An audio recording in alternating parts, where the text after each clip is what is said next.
Boa tarde.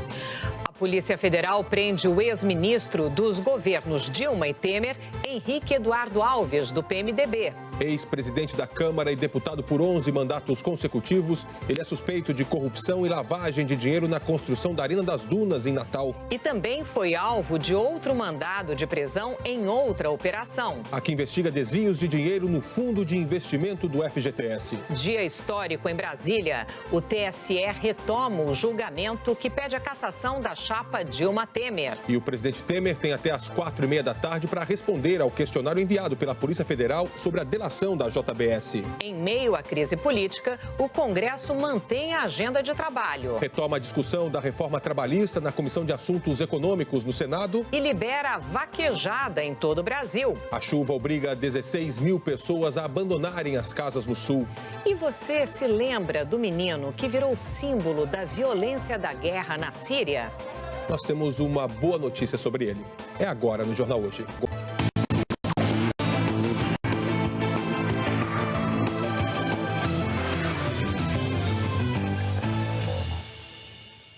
O ex-deputado e ex-ministro Henrique Eduardo Alves, do PMDB, foi preso hoje cedo pela Polícia Federal em Natal. Ele é acusado de receber propinas enquanto exercia cargos públicos e foi um dos alvos de duas operações diferentes desencadeadas essa manhã, todas desdobramentos da Lava Jato. Quem acompanhou a prisão lá no Rio Grande do Norte foi a repórter Michele Rincon, com quem a gente vai conversar agora ao vivo. Michele, tudo bem com você? Muito boa tarde.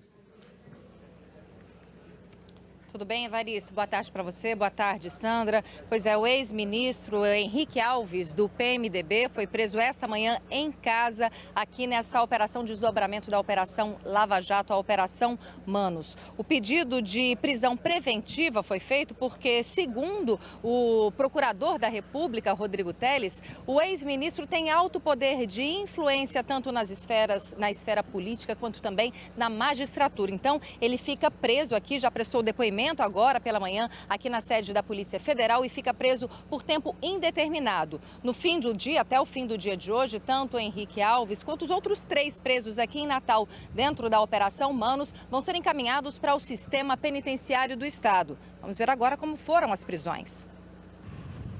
Os policiais federais chegaram ao prédio de luxo na zona leste de Natal por volta das 6 da manhã. Eram mandados de busca e apreensão e de prisão preventiva contra o ex-ministro Henrique Eduardo Alves, do PMDB. Às 8h20, ele saiu escoltado e foi levado para a sede da Polícia Federal. A Operação Manos envolveu 80 agentes na capital do Rio Grande do Norte e em mais 2 cidades, Parnamirim e Mossoró, além de Curitiba, no Paraná. A Operação Manos apura atos de corrupção ativa e passiva, além da lavagem de dinheiro na construção do estádio Arena das Dunas, em Natal. O sobrepreço identificado chega a 77 milhões de reais. Segundo as investigações, parte desse valor teria sido revertido em doações eleitorais oficiais e em Caixa 2 para Henrique Alves, de 2012 a 2014. Dinheiro que também foi utilizado em benefícios pessoais pelo ex-ministro. A troca de favores também foi verificada pela PF e pela Procuradoria em relação a Eduardo Cunha, também do PMDB e outro alvo da operação, que já está preso no Complexo Médico de Pinhais, região metropolitana de Curitiba. Também foram presos o secretário de Obras da Prefeitura de Natal, Carlos Frederico Queiroz, do PMDB, a mulher e o filho dele. O publicitário Arturo Arruda Câmara, cunhado de Henrique Alves e responsável pela campanha dele ao governo do estado em 2014, foi levado para prestar depoimento. O advogado de Henrique Eduardo Alves disse que só vai se manifestar depois de apresentar o pedido de soltura de seu cliente. A defesa de Eduardo Cunha afirmou que ainda não tomou conhecimento do caso e vai se manifestar nos autos. Segundo o defensor de Carlos Frederico Queiroz e da família dele, as prisões são um equívoco e os fatos serão esclarecidos. Nós não conseguimos contato com o advogado de Arturo Arruda Câmara.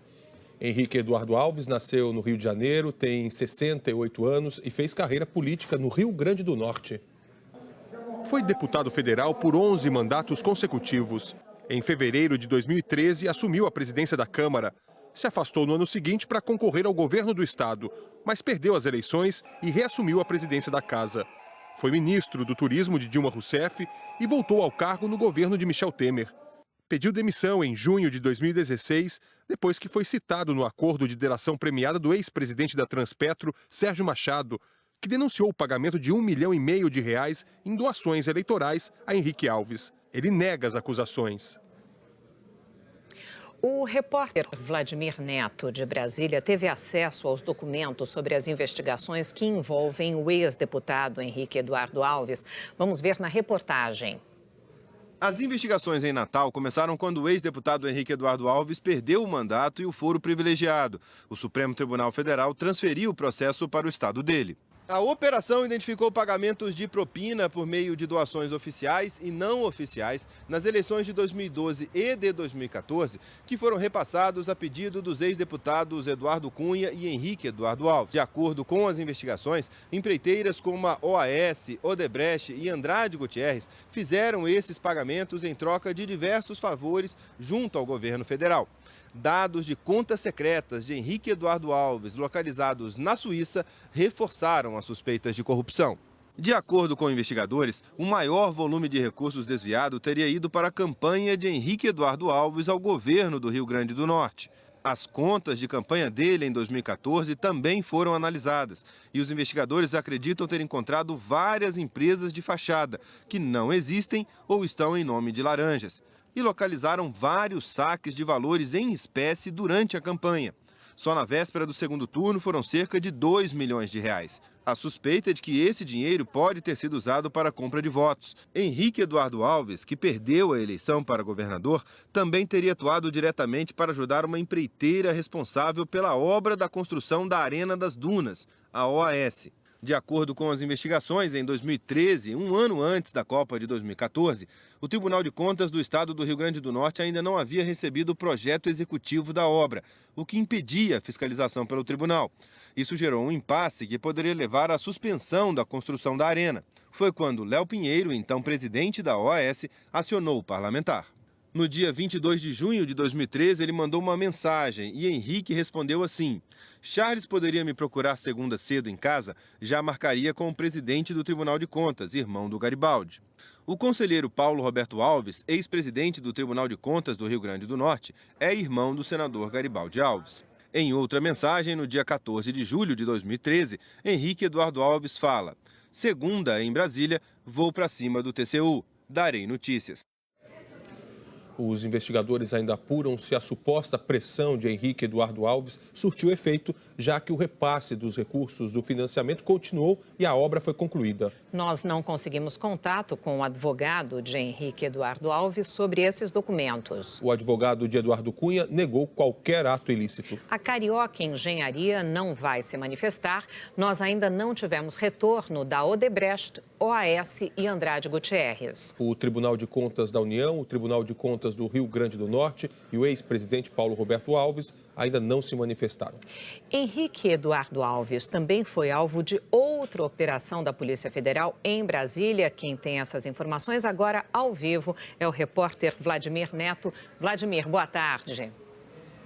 Boa tarde, Sandra. Boa tarde a todos. Pois é, essa foi mais uma etapa das operações Sepsis e Cui Bono. As duas investigam supostas fraudes cometidas no fundo de investimento do FGTS. E por causa disso, a Justiça Federal aqui de Brasília emitiu outras ordens de prisão também contra Eduardo Cunha e Henrique Eduardo Alves e outras 3 pessoas. O objetivo dessa etapa da investigação aqui em Brasília é reunir ainda mais indícios de irregularidades que teriam sido cometidos por esse grupo que teria sido comandado por Eduardo Cunha e que atuava junto às vice-presidências de fundos e loterias e também de pessoas jurídicas da Caixa Econômica Federal. Essa operação ela foi executada em conjunto com a do Rio Grande do Norte, porque assim como lá, aqui também foram usadas informações colhidas em depoimentos de executivos da Odebrecht que fizeram colaboração premiada. Sandra. Ok, Vladimir, muito obrigada. O presidente Michel Temer tem até hoje à tarde para responder o questionário enviado pela Polícia Federal relativo ao inquérito sobre a delação da JBS. A reportagem é de Camila Bonfim. O interrogatório é dividido em 2 blocos. No primeiro, a Polícia Federal pergunta ao presidente Michel Temer sobre acusações feitas pelos delatores da JBS e a ligação de Temer com investigados na Lava Jato. No segundo, o tema são as gravações feitas pelo dono da JBS, Joesley Batista, com Temer, na noite do dia 7 de março, no Palácio do Jaburu. A TV Globo teve acesso às 82 perguntas, que fazem parte do inquérito que investiga o presidente por obstrução à justiça, organização criminosa e corrupção passiva. A PF começa perguntando se o ex-assessor de Temer, Rodrigo Rocha Loures, que está preso, é o homem da mais estrita confiança do presidente, como disseram delatores da JBS. A Polícia Federal pergunta se Loures era mesmo interlocutor da JBS no governo. O ex-deputado foi flagrado recebendo R$500 mil em uma mala. Propina, segundo delatores da JBS. O dinheiro seria a primeira parcela de uma propina que seria paga ao longo de mais de 20 anos. Uma espécie de aposentadoria para o presidente Michel Temer e Rocha Loures, dizem os delatores. Os delegados indagaram se Temer sabia que Loures recebeu R$500 mil no dia 28 de abril e o que tem a dizer sobre isso. E se, depois da divulgação, que mostra inequívoca participação de Loures em conduta aparentemente criminosa, Temer manteve contato com ele ou mandou emissário? Se sim, por qual meio e com qual finalidade? A PF indagou. Um dos delatores da JBS já disse que tratou com Loures sobre pagamentos semanais de propina e que, segundo o delator, categoricamente era dinheiro para Vossa Excelência. O que tem a dizer sobre isso?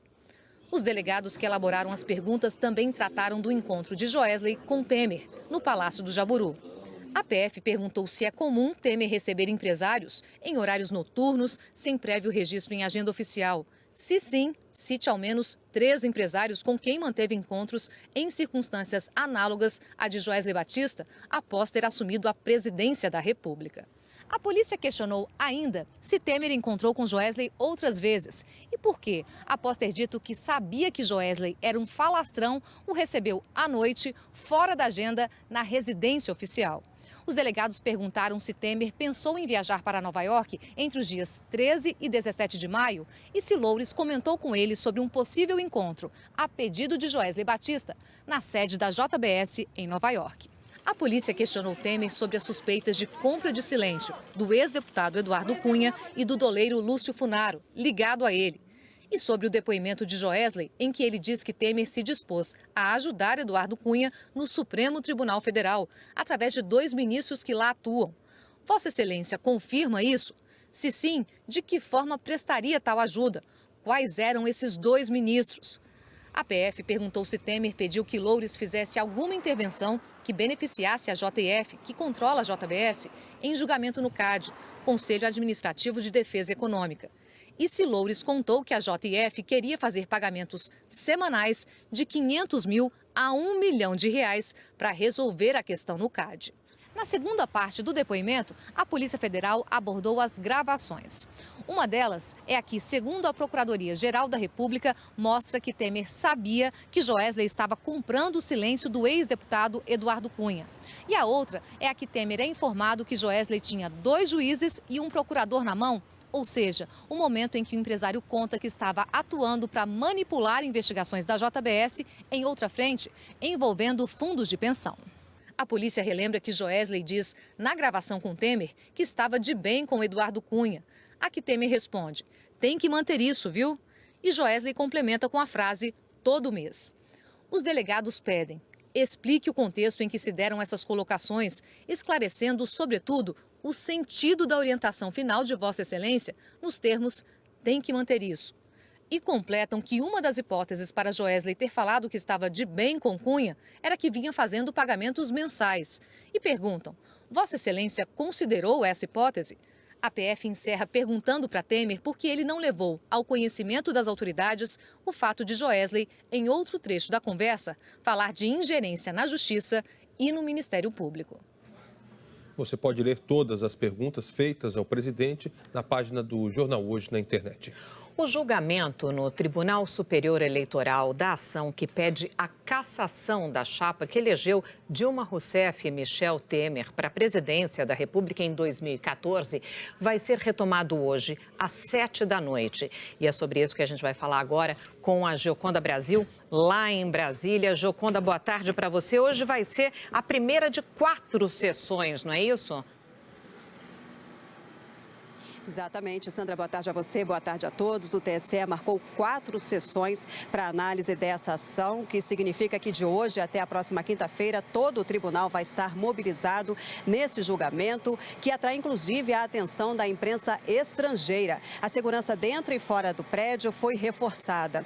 E esse julgamento vai ser retomado daqui a pouco às 7 da noite, depois de pouco mais de 2 meses, interrompido para que novas testemunhas fossem ouvidas, a pedido da defesa da ex-presidente Dilma Rousseff, entre elas o ex-ministro da Fazenda, Guido Mantega. A primeira das 4 ações que pedem a cassação da chapa Dilma Temer deu entrada aqui no tribunal em dezembro de 2014.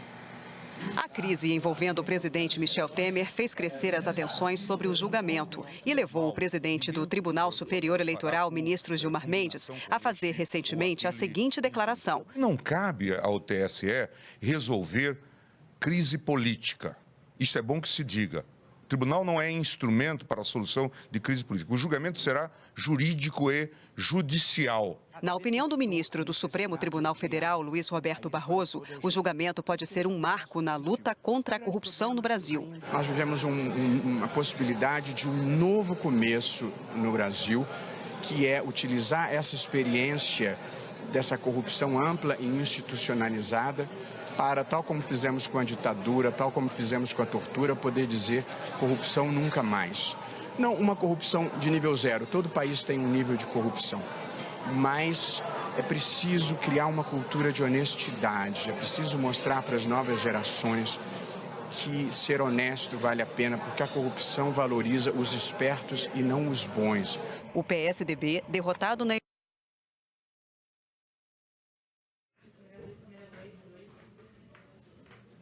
Nós tivemos um problema com a reportagem que a Joconda Brasil nos mostrava agora, mas a gente continua lá em Brasília agora para conversar com a repórter Délis Ortiz, né? Boa tarde, Sandra. Boa tarde, Evaristo. Boa tarde a todos. O presidente Michel Temer segue a rotina da crise. Amanheceu reunido com o seu gabinete de emergência, os ministros do Planalto.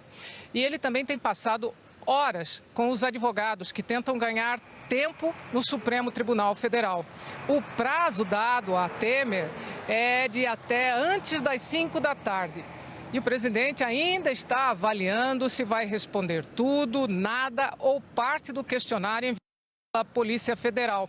O Planalto está focado no julgamento de logo mais no Tribunal Superior Eleitoral. A tática da defesa é alegar que um questionário enviado às vésperas do julgamento, além de prisões de ex-integrantes do governo Temer, como Rocha Loures no fim de semana, e hoje Henrique Eduardo Alves, que foi ministro de Temer e é importante aliado dele, tem o objetivo de constranger e contaminar o julgamento.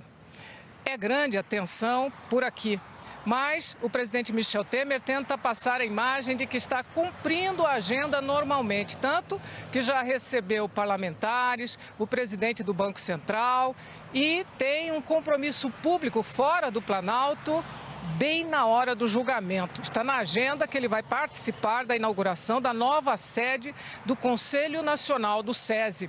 Sandra. Ok, muito obrigada, Délis Ortiz, falando ao vivo de Brasília. Os advogados do ex-deputado Rodrigo Rocha Loures, do PMDB, que está preso lá em Brasília, entraram com mais um pedido no Supremo Tribunal Federal. A gente conversa sobre esse assunto agora com a Flávia Alvarenga, que acompanha. Boa tarde, Flávia.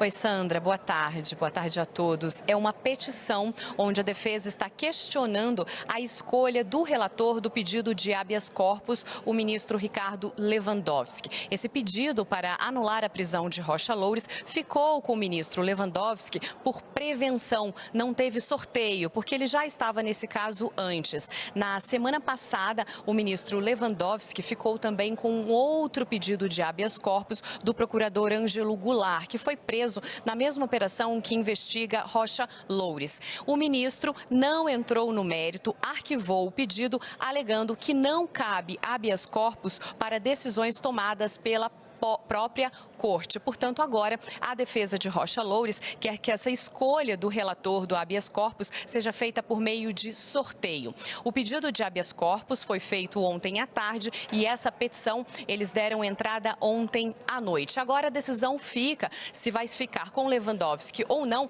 Quem vai decidir é a presidente do Supremo Tribunal Federal, ministra Carmen Lúcia. Se esse habeas corpus ficar com Lewandowski, ele pode decidir sozinho, monocraticamente, ou levar essa decisão para o plenário. Rocha Loures foi preso no sábado. Ele foi flagrado pela Polícia Federal deixando um estacionamento depois de se encontrar com o executivo da JIF. E nessa mala que ele foi flagrado saindo à noite tinha R$500 mil em propina. Rocha Loures está preso na Superintendência da Polícia Federal aqui em Brasília. Vai ser ouvido pela PF amanhã e depois será transferido para a Papuda, que é o presídio aqui de Brasília. E agora há pouco, a defesa de Rocha Loures fez mais um pedido agora para o ministro Luiz Edson Fachin.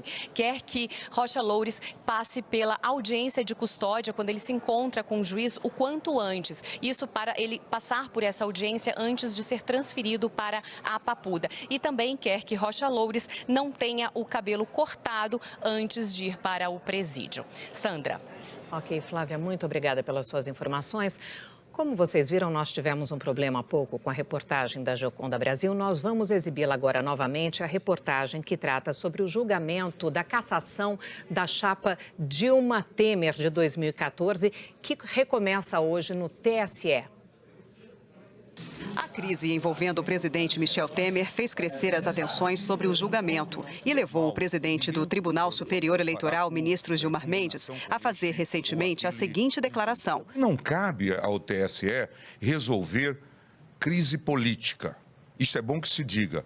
O tribunal não é instrumento para a solução de crise política. O julgamento será jurídico e judicial. Na opinião do ministro do Supremo Tribunal Federal, Luiz Roberto Barroso, o julgamento pode ser um marco na luta contra a corrupção no Brasil. Nós vivemos uma possibilidade de um novo começo no Brasil, que é utilizar essa experiência dessa corrupção ampla e institucionalizada para, tal como fizemos com a ditadura, tal como fizemos com a tortura, poder dizer corrupção nunca mais.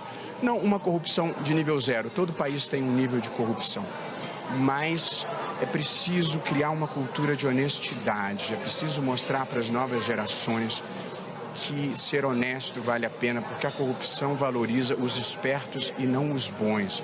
O PSDB, derrotado na eleição de 2014, entrou no TSE com 4 ações contra a coligação que elegeu Dilma e Temer.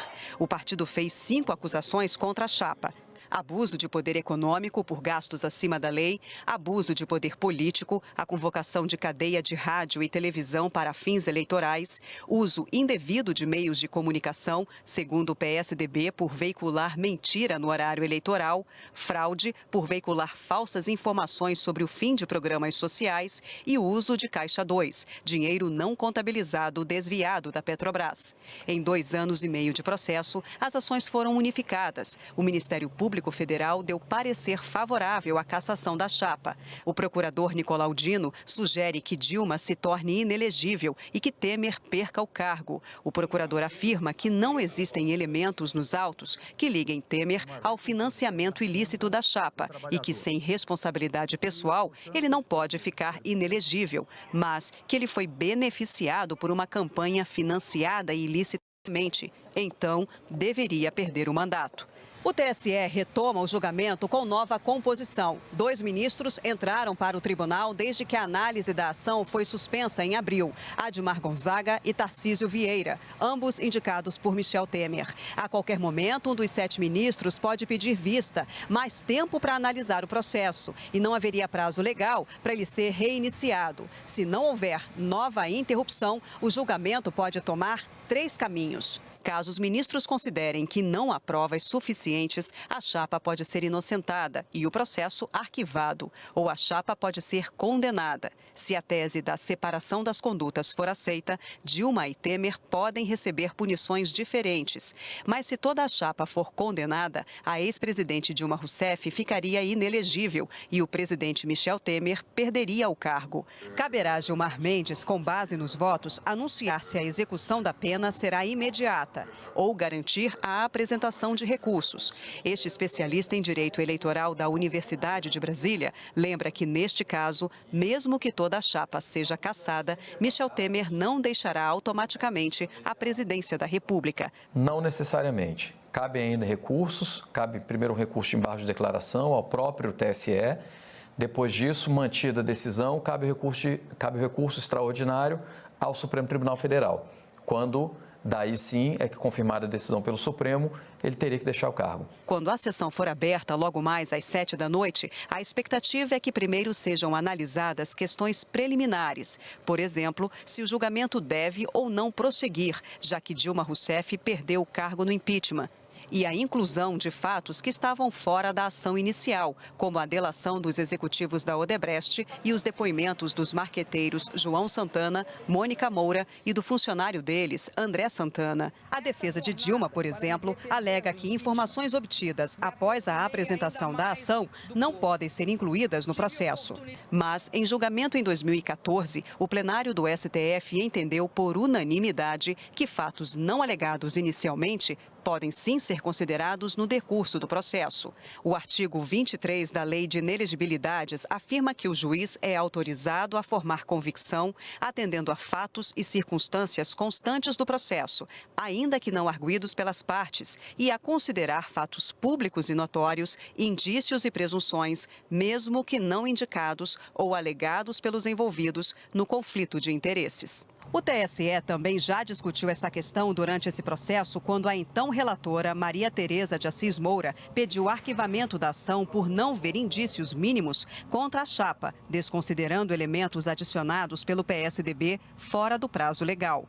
Por 5-2, o tribunal mandou seguir o processo e, por consequência, aceitou os novos fatos agregados. Depois das discussões iniciais, o relator do caso no TSE, ministro Herman Benjamin, vai fazer a leitura do relatório, um resumo sobre tudo o que foi coletado em 2 anos e meio de processo. Depois, os advogados de acusação e defesa vão falar por 15 minutos e também a Procuradoria-Geral Eleitoral.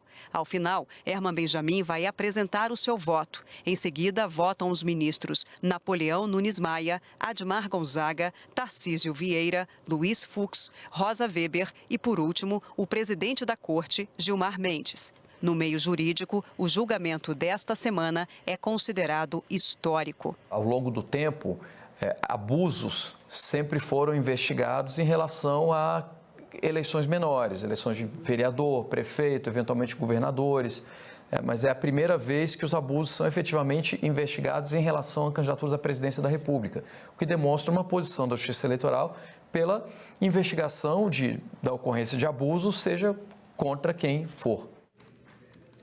A Polícia Federal prendeu hoje 11 pessoas, entre elas 2 servidores do INSS, acusadas de fraudar benefícios em 3 cidades de Goiás.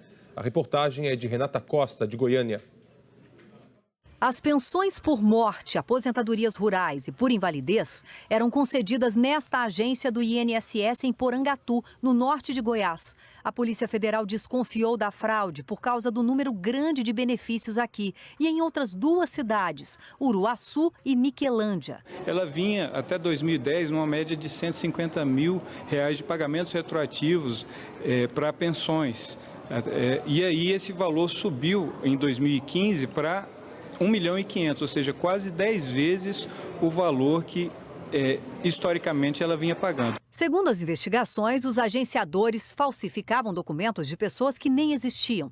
Nos sindicatos rurais, eles emitiam declarações de trabalho para essas pessoas. Com a ajuda de advogados, os agenciadores chegavam até os servidores envolvidos no esquema e davam entrada nos benefícios. O servidor do INSS, nós temos benefícios com a participação dele na facilidade, na concessão desses benefícios, que obviamente o beneficiário não teria direito. Benefícios que previamente haviam sido indeferidos em outras agências e quando migram para essas 3 agências em que foi objeto de investigação, o benefício é concedido. Este vídeo foi divulgado pela Polícia Federal.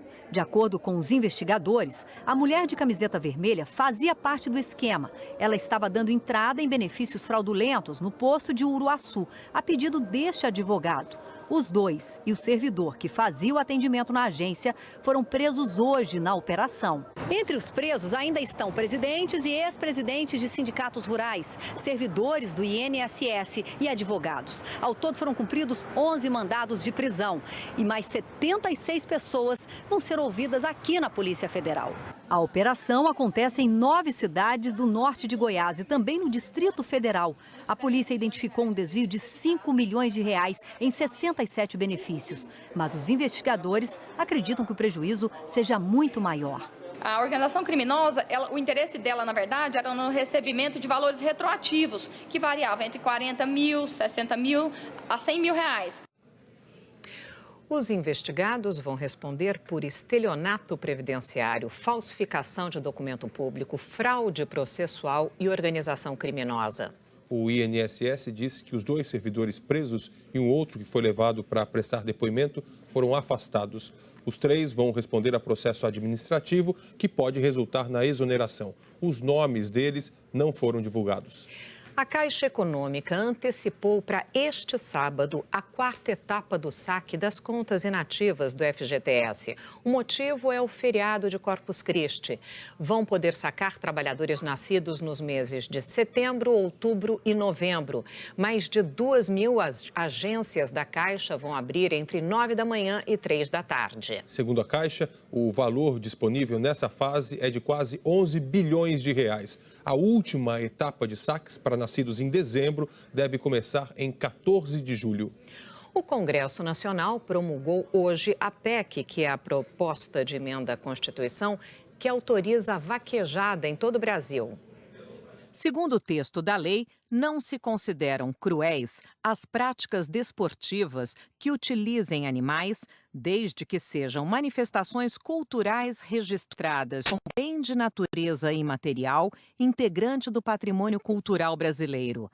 Uma lei específica deve garantir que a prática da vaquejada assegure o bem-estar dos animais. Foi divulgada hoje a identidade do 3º terrorista do atentado de Londres, que aconteceu no fim de semana. 7 pessoas morreram, mais de 30 ainda estão internadas. Por isso, a gente vai até Londres conversar com a nossa correspondente, a Cecília Malan, que vai trazer as informações. Cecília, olá, muito boa tarde para você. O que já se sabe sobre esse 3º terrorista? Boa tarde, Evaristo. Boa tarde a todos. Sabemos que Youssef Zagba tinha 22 anos e que ele foi parado no aeroporto de Bolonha, na Itália, em março do ano passado, tentando viajar para a Turquia. Com apenas uma mochila e sem passagem de volta, a polícia italiana desconfiou que ele estava tentando ir para a Síria. Hoje, aqui em Londres, um homem de 27 anos foi preso, suspeito de ligações com o ataque do fim de semana. E mais cedo, a polícia divulgou o nome de mais uma vítima, Kirsty Bowden, uma enfermeira australiana de 28 anos. Ela teria corrido em direção ao perigo para ajudar outros feridos. Apesar da ação rápida e precisa da polícia no sábado à noite, a Scotland Yard e o Serviço Secreto Britânico estão sob forte pressão por terem arquivado o inquérito sobre um dos terroristas, Khurram Butt, cidadão britânico, nascido no Paquistão e pai de 2 crianças pequenas. Vizinhos denunciaram Butt várias vezes. Ele chegou a ser entrevistado num documentário da TV Channel 4 sobre radicais em Londres e aparece nesse documentário mexendo numa bandeira do Estado Islâmico num parque da cidade. Butt foi investigado em 2015 por atividades extremistas, mas a polícia disse que entre as 500 investigações em andamento, o caso dele não foi considerado prioritário. Evaristo. Ok, muito obrigado pelas suas informações, Cecília. A seguir, recomeça a discussão da reforma trabalhista no Senado. A chuva tira 16 mil pessoas de casa na região sul. E a previsão do tempo para todo o Brasil, já já.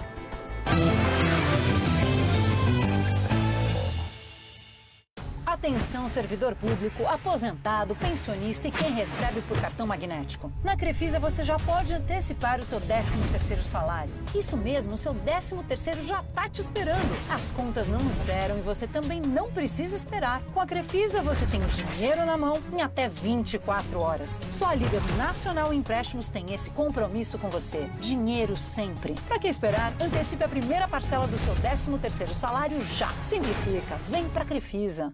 Oi, gente, tô aqui decorando o texto, cuidando da casa, cuidando dos filhos.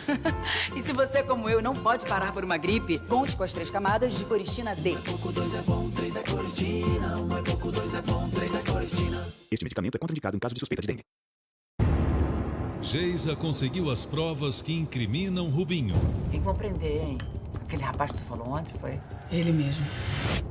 E eu vou ficar de sobreaviso pra quando me chamarem pra delegacia. E agora ele pode acabar atrás das grades. Mas por quê? Vem pra Crefisa. Não.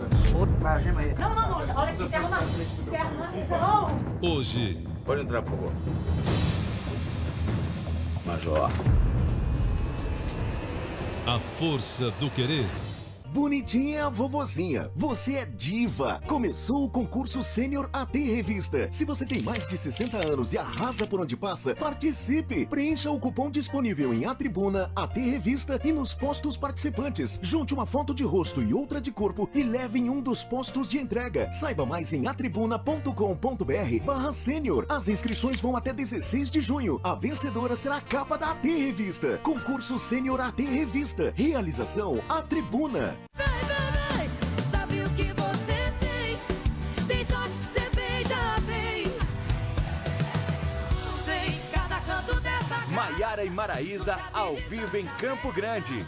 Lançamento Som Livre. Olá, meus amigos e minhas amigas, vamos curtir uma terça-feira especialíssima aqui no Video Show? Porque tem Thaís Araújo ao vivo no quadro Meu Vídeo é um Show. Elenco em clima de despedida, mas nada de tristeza. Os bastidores do último capítulo emocionante de Rock Story. E pega tudo sobre a estreia da nova novela das 7. É ao vivo, hein, gente? Depois do jornal hoje.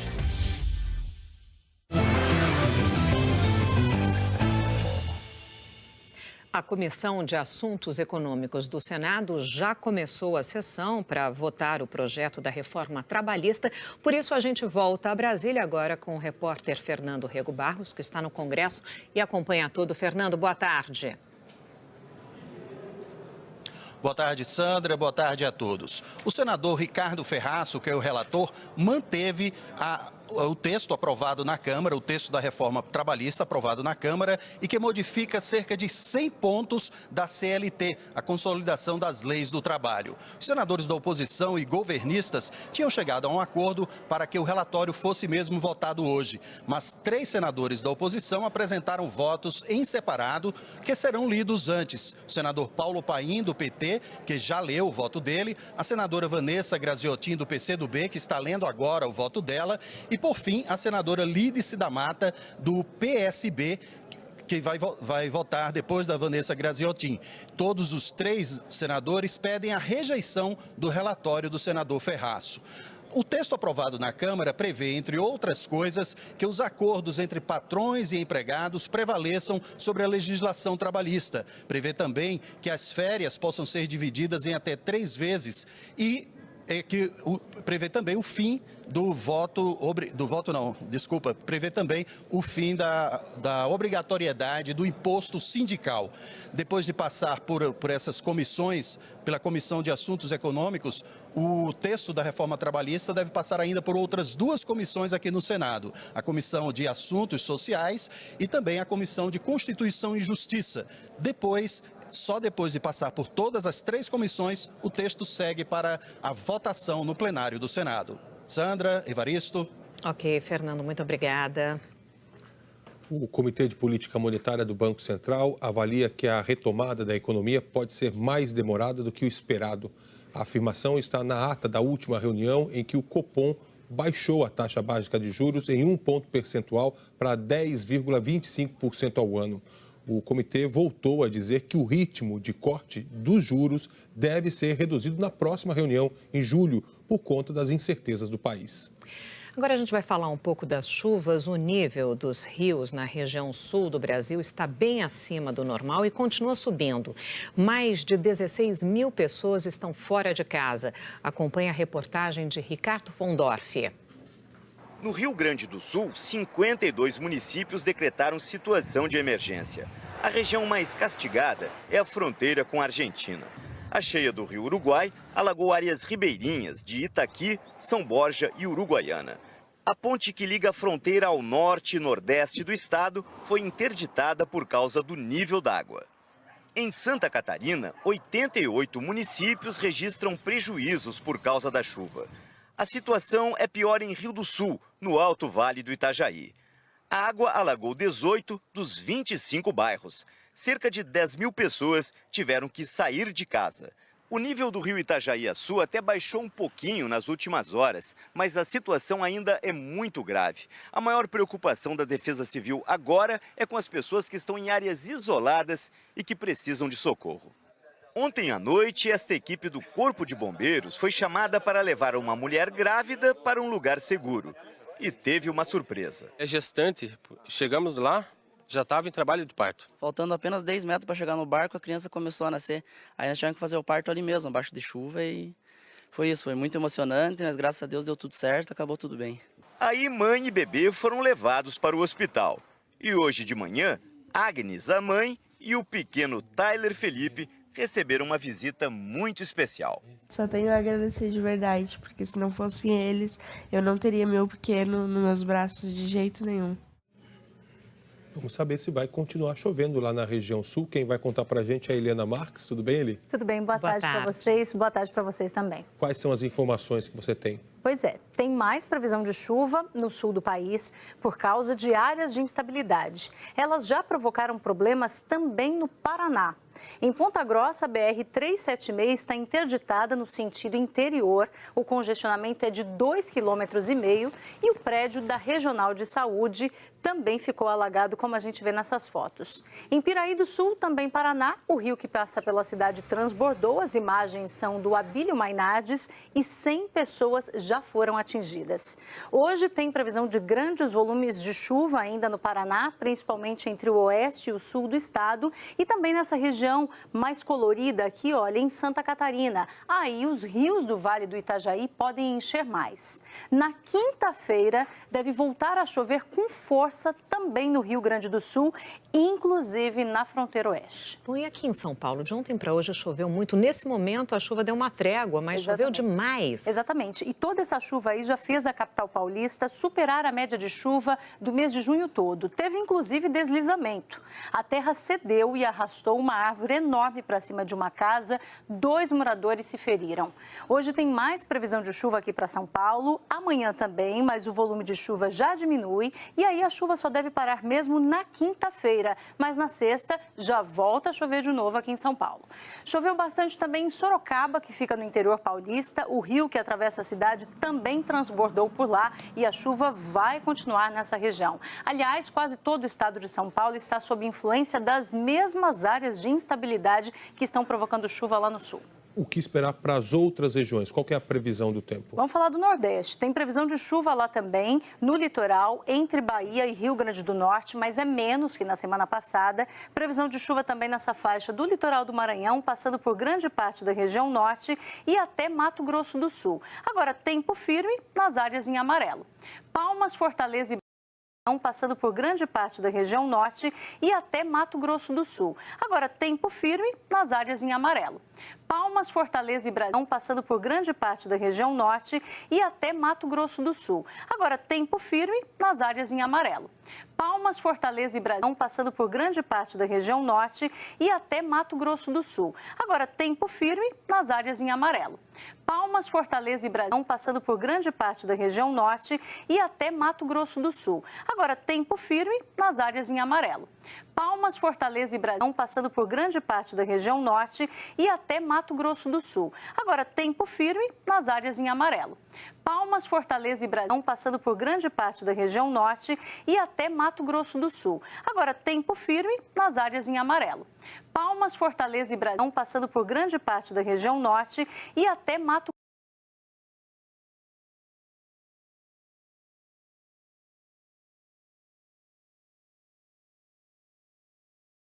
que há 60 anos mostra sua preocupação e respeito com o meio ambiente. Através do cuidado com a água, ações de reflorestamento, preservação das margens dos reservatórios e redução de emissões de gases de efeito estufa.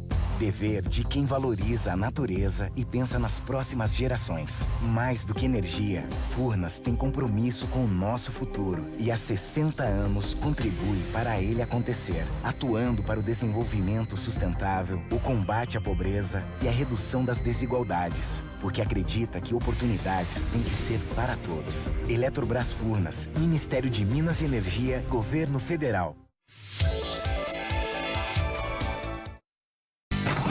Depois do roubo é que começa a roubada. Banho perfumado, chá importado. Mas é lógico, o destino passou a perna em mim. Agora estou sendo privado do meu trivial. Hoje estreia a nova novela das 7, de Cláudia Souto, Pega Pega. Sonho é pensar em uma carreira diferente. Plano é começar uma nova faculdade. Centrum ajuda você a estar mais preparado para transformar os seus planos em realidade. Todos os dias. Centrum, seu aliado de A a Zinco. Um show grandioso que marca a carreira de uma das maiores vozes da nova geração do sertanejo. Marília Mendonça. Realidade. Muito obrigada mais uma vez. Não vai ser fiel. Um lançamento som livre. Está difícil para Vitor convencer Alice a voltar para os Estados Unidos. Mas Kiki, está frágil. Não posso viajar agora e deixar minha mãe assim. E Renato não consegue esconder que sua antiga paixão ainda mexe com ele. Eu não quis encontrar a Alice, mas quando eu a vi, eu tive o impulso de querer falar com ela. Pra que eu ia falar com ela? Pra quê? Por quê? Hoje, depois de Mr. Brown, os dias eram assim. Cerveja proibida, comemorando o Dia dos Namorados com você.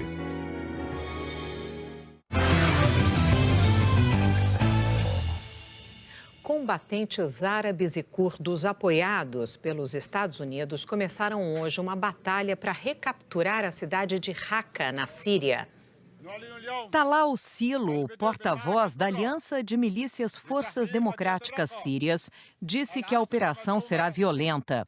Segundo ele, os combatentes do Estado Islâmico estão dispostos a morrer a entregar Raqqa, que é considerada a capital do grupo terrorista. O lugar é ocupado pelo Estado Islâmico desde 2014 e fica próximo à fronteira com a Turquia. Hoje, o primeiro-ministro turco Binali Yildirim anunciou que vai retalhar a milícia caso a ofensiva ameace a segurança do país. A Turquia apoia a coalizão dos Estados Unidos contra o Estado Islâmico, mas o governo turco classifica os combatentes das Forças Democráticas Sírias como um braço dos separatistas do Partido dos Trabalhadores do Kurdistão. O grupo é considerado, na Turquia, uma organização terrorista. E aqui nesse telão a gente vai mostrar a imagem desse menino que foi feita logo depois de um bombardeio em Alepo. Essa imagem correu o mundo no ano passado e virou, claro, o símbolo do sofrimento das pessoas na guerra da Síria. Esse menino foi encontrado por uma equipe de TV na semana passada. E é sobre isso que a gente vai voltar a Londres para falar com a Cecília Malan, que vai trazer agora boas notícias, né? Esse menino é uma outra criança, diferente de como o mundo conheceu, né? Quase um ano depois, Evaristo, Omran Daknesh parece bem mais saudável, todo bochechudo, mas ainda com um olhar triste, quase assombrado, de quem viu horrores que criança alguma deveria ver. A boa notícia, como você disse, é que ele está bem. Apesar dessas imagens que chocaram o mundo em agosto do ano passado, o pai disse que ele sofreu só ferimentos leves. Omran tem hoje 4 anos e vive com a família em Alepo, na Síria. A cidade sofreu bombardeios intensos até dezembro do ano passado, quando os rebeldes foram derrotados e o governo assumiu o controle. Uma equipe de TV síria que apoia abertamente o regime do ditador Bashar al-Assad foi até a casa de Omran. Ele parece uma criança normal que gosta de brincar, mas a normalidade fica só na aparência. O irmão mais velho dele, Ali, morreu no bombardeio do ano passado. O pai falou sobre aquele dia trágico. Disse que estava no sofá brincando com Omran no celular quando a casa deles foi bombardeada. Ele acusa os rebeldes de fazerem imagens do filho dele na ambulância para usar como propaganda contra o regime. Alguns jornais britânicos desconfiam das circunstâncias em que essa entrevista foi feita e questionam se a família foi obrigada a participar para criticar os rebeldes e falar bem de Bashar al-Assad. Evaristo. Para esse menino, o que a gente deseja é sorte, né? Muito obrigado, Cecília Malan. Agora há pouco nós dissemos que Andrade Gutierrez não tinha dado retorno à nossa produção ao ser citada numa reportagem sobre a prisão de Henrique Eduardo Alves. A empreiteira acaba de afirmar que segue colaborando com as investigações e que reforça o compromisso de esclarecer e corrigir os fatos irregulares do passado. E antes da gente encerrar essa edição, a gente vai voltar a Brasília para falar da prisão de mais um parlamentar, o deputado Celso Jacob, do PMDB do Rio. Quem vai trazer as informações para a gente é a Camila Bonfim. Camila? O Evaristo, a prisão dele aqui em Brasília foi há pouco no aeroporto. O Celso Jacob, como você disse, é do PMDB do Rio de Janeiro. E o caso dele é o seguinte: na semana passada, o Supremo rejeitou um recurso relacionado a ele e declarou o trânsito em julgado, ou seja, o encerramento do processo, determinando a prisão imediata. E hoje, essa prisão finalmente foi cumprida pela Polícia Federal. O prazo, essa diferença aí de prazo entre a determinação da prisão e o cumprimento é por causa dos trâmites burocráticos do encerramento desse processo. O deputado Celso Jacob, do PMDB do Rio, ele foi condenado a 7 anos e 2 meses de prisão porque, segundo as investigações, ele falsificou o documento público e dispensou licitação fora das hipóteses previstas em lei quando era prefeito de Três Rios, no Rio de Janeiro. E ele está condenado ao regime semiaberto, aquele que permite o trabalho fora da cadeia durante o dia. Evaristo, Sandra. Muito obrigado, Camila, pelas suas informações. Uma boa tarde para você e bom trabalho aí em Brasília. O Jornal Hoje termina aqui. Daqui a pouco, depois da sessão da tarde, tem a reapresentação do último capítulo de Rock Story. Logo mais, a estreia da nova novela das 7, Pega Pega. Você acompanha outras notícias no Jornal Nacional. Uma boa tarde para você. Amanhã a gente se vê. E no Globoplay tem todas as reportagens exibidas hoje no Jornal Hoje. Boa tarde. A Polícia Federal prende o ex-ministro dos governos Dilma e Temer, Henrique Eduardo Alves, do PMDB. Ex-presidente da Câmara e deputado por 11 mandatos consecutivos, ele é suspeito de corrupção e lavagem de dinheiro na construção da Arena das Dunas, em Natal. E também foi alvo de outro mandado de prisão em outra operação. A que investiga desvios de dinheiro no Fundo de Investimento do FGTS. Dia histórico em Brasília. O TSE retoma o julgamento que pede a cassação da chapa Dilma Temer. E o presidente Temer tem até às 4h30 da tarde para responder ao questionário enviado pela Polícia Federal sobre a delação da JBS. Em meio à crise política, o Congresso mantém a agenda de trabalho. Retoma a discussão da reforma trabalhista na Comissão de Assuntos Econômicos no Senado. E libera a vaquejada em todo o Brasil. A chuva obriga 16 mil pessoas a abandonarem as casas no sul. E você se lembra do menino que virou símbolo da violência da guerra na Síria?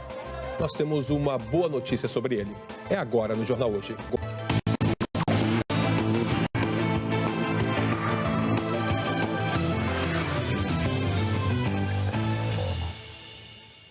O ex-deputado e ex-ministro Henrique Eduardo Alves, do PMDB, foi preso hoje cedo pela Polícia Federal em Natal. Ele é acusado de receber propinas enquanto exercia cargos públicos e foi um dos alvos de 2 operações diferentes desencadeadas essa manhã, todas desdobramentos da Lava Jato.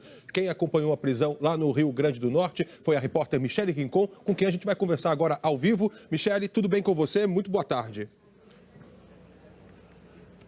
Tudo bem, Evaristo? Boa tarde para você, boa tarde, Sandra. Pois é, o ex-ministro Henrique Alves, do PMDB, foi preso esta manhã em casa, aqui nessa operação de desdobramento da Operação Lava Jato, a Operação Manos. O pedido de prisão preventiva foi feito porque, segundo o procurador da República, Rodrigo Telles, o ex-ministro tem alto poder de influência tanto na esfera política quanto também na magistratura. Então, ele fica preso aqui, já prestou depoimento acionamento agora pela manhã aqui na sede da Polícia Federal e fica preso por tempo indeterminado. No fim do dia, até o fim do dia de hoje, tanto o Henrique Alves quanto os outros 3 presos aqui em Natal, dentro da Operação Manos, vão ser encaminhados para o sistema penitenciário do estado. Vamos ver agora como foram as prisões.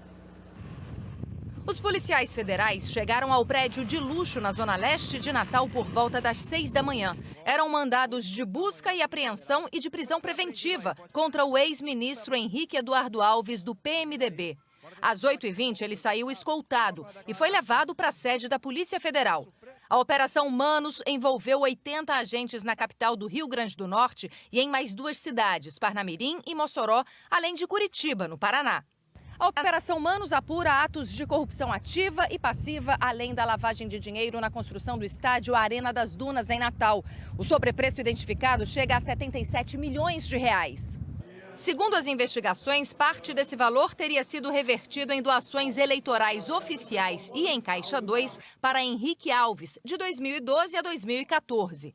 Dinheiro que também foi utilizado em benefícios pessoais pelo ex-ministro. A troca de favores também foi verificada pela PF e pela Procuradoria em relação a Eduardo Cunha, também do PMDB e outro alvo da operação, que já está preso no Complexo Médico de Pinhais, região metropolitana de Curitiba. Também foram presos o secretário de Obras da Prefeitura de Natal, Carlos Frederico Queiroz, do PMDB, a mulher e o filho dele. O publicitário Arturo Arruda Câmara, cunhado de Henrique Alves e responsável pela campanha dele ao governo do estado em 2014, foi levado para prestar depoimento. O advogado de Henrique Eduardo Alves disse que só vai se manifestar depois de apresentar o pedido de soltura de seu cliente. A defesa de Eduardo Cunha afirmou que ainda não tomou conhecimento do caso e vai se manifestar nos autos. Segundo o defensor de Carlos Frederico Queiroz e da família dele, as prisões são um equívoco e os fatos serão esclarecidos. Nós não conseguimos contato com o advogado de Arturo Arruda Câmara. Henrique Eduardo Alves nasceu no Rio de Janeiro, tem 68 anos e fez carreira política no Rio Grande do Norte. Foi deputado federal por 11 mandatos consecutivos. Em fevereiro de 2013, assumiu a presidência da Câmara. Se afastou no ano seguinte para concorrer ao governo do estado, mas perdeu as eleições e reassumiu a presidência da Casa. Foi ministro do Turismo de Dilma Rousseff e voltou ao cargo no governo de Michel Temer. Pediu demissão em junho de 2016, depois que foi citado no acordo de delação premiada do ex-presidente da Transpetro, Sérgio Machado, que denunciou o pagamento de R$1,5 milhão de reais